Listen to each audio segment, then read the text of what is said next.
Hello everyone and welcome back to another video. If you watched my last video, you know that life has not been treating me so kind. So I've been trying to find ways to make myself feel better and give myself free serotonin boost. And I've come across a couple of things that I've noticed make me happy. I really love being outside in the backyard. I love the rainy weather whenever we are graced with that here in South Texas. But another thing that I really love to do is I love to paint. Recently, I've been watching a lot of videos where people are doing the 100 tiny paintings in a year challenge. And in one of such videos, the one by Leslie Strauss, she mentioned that being creative in painting or drawing or whatnot can actually boost your mood, like scientifically backed evidence and all this stuff. So I decided that I wanted to take on this challenge myself, and hopefully it can help me when I'm not feeling so great mentally or when I'm just in a bad mood, and I can help myself to find ways to cope and to heal and to just get better and feel better all around. So if you want to join me, today I will be doing day 1 of the challenge, and I can't wait to get started.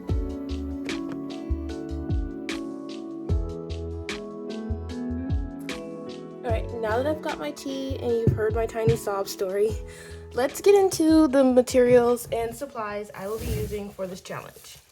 First off, you saw that I now have a canvas desk lamp. I still don't know how I want to set it up for my desk because I have it kind of configured weird right now and it's not working out. So that'll be changing, but for now I at least have it.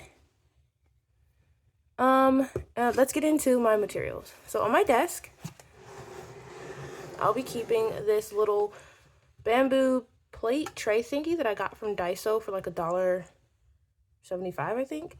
And this is going to have all my supplies except for my paper so far. I have a piece of terry cloth my mom sews, and she has terry cloth in her sewing stash. So occasionally I'll go in and cut myself a little rectangle. So that acts as my towel, my blotter, whatnot. I have another one of these if I need it. And then I have all my utensils that I plan to use in this super tiny cup. I also have a second one of these, and I'm contemplating using both for water cups, one for clean and one for dirty, but we'll see. And on the edge, I've stuck this little piece of eraser, a kneaded eraser for my convenience. So for painting with watercolor, my favorite pencils are these Staedtler, I don't know how to pronounce it, the Mars Lumograph, and I either use the 2H or the 4H. This one happens to be 2H. And then I have a 0.1 size micron. I'm not sure if I'm going to use this because I actually have not done ink and wash sketches in a very long time. So I'm just putting it in here just in case. I also have a Sakura jelly roll so that I can fix any mistakes.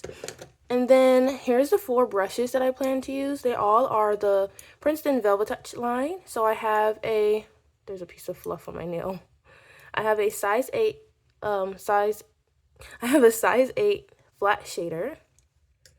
My new favorite brush, which is a size 6 filbert. I almost said velvet touch. It is a velvet touch, but I'm trying to say the type. It's a filbert. Really love this brush for blending colors, smoothing edges with water or whatnot. I really like that brush. Then for round brushes, I opted for 2. I have a size 4, and this one is called a spotter, but I use it more for like a tiny round brush, and it's a 5/0 spotter. I don't know what the 5/0 means, but it's pretty tiny. It's super itty bitty. So those are my utensils, and then I have my signature palette in this watercolor tin. So I will have a blog post and another video explaining what's in here, but I'll go over it briefly. We've got titanium white, watercolor, and gouache. Yes, I use white. Fight me if you have a problem with that.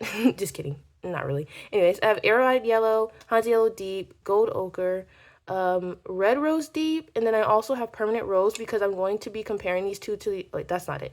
These two. This one is Quin Coral.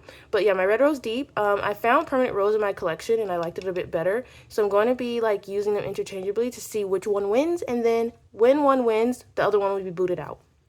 Periwinkle, well, it's called lavender, but I call it periwinkle. Perylene Green, Indanthrone or Indanthrine blue. Mine is called something different than what I see other people. So whatever you call it, Indanthrone, Indanthrine. Phthalo blue. Sea glass, which is Da Vinci's color, and it's kind of like in between phthalo turquoise and phthalo green. It's really pretty.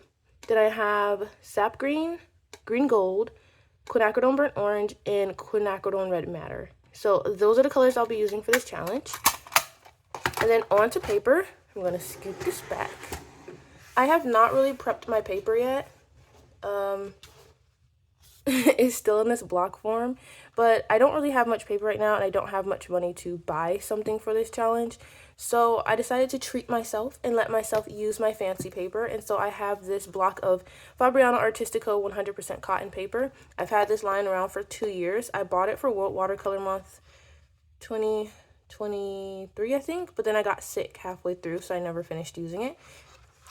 So I have a good amount left. I will be cutting out, I want to do squares, I think. I like the look of squares better than rectangles.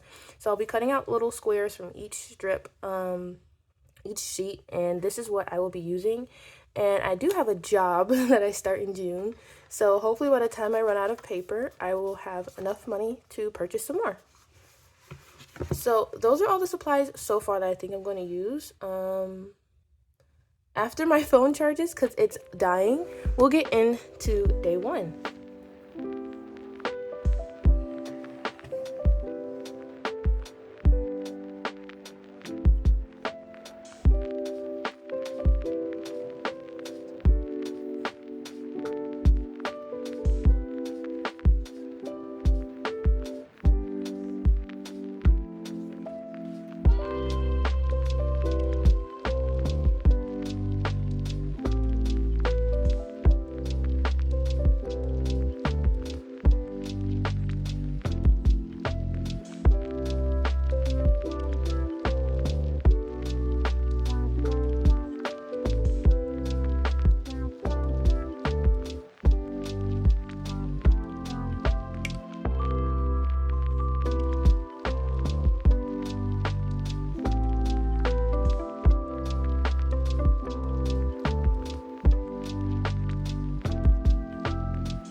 Initially, I thought I would use this challenge as a way to teach myself something or learn something specific, like how to paint loosely and whatnot. And while I am going to incorporate some of that, ultimately, I've decided to paint something that I love to paint. I actually have a degree in baking and pastry arts, and I love baking. I love anything dessert themed.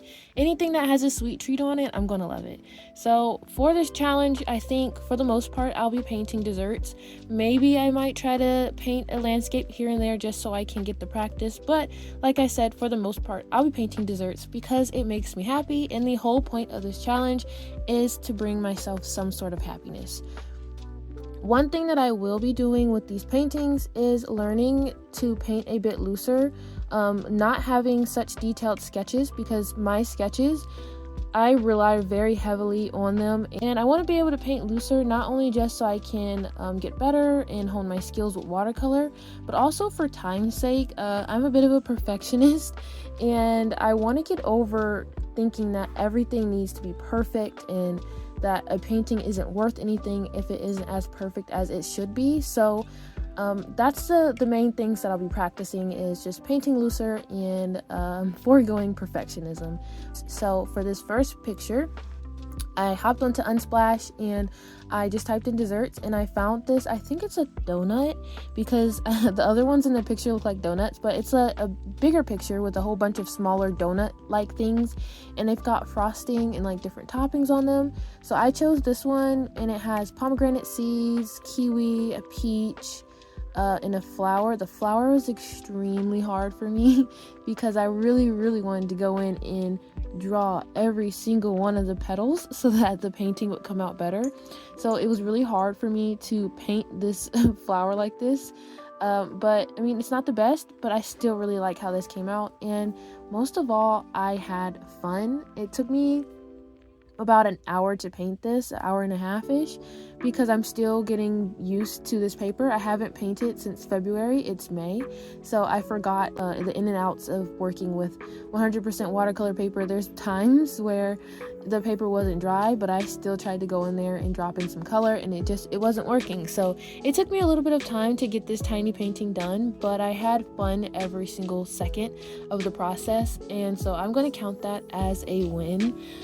If you want to keep up with my journey of my 100 paintings throughout the year, not only will I be documenting that through YouTube Shorts, but I'll also have blog posts here and there about my paintings, how I felt, and just my overall feelings, a rundown of the process. So be sure to follow me. My blog will be linked below in the description box as well as in the comment section. I would love to see you guys over there. And with that being said, you never have to be the best, just try your best. And I'll see you guys in my next video. Bye!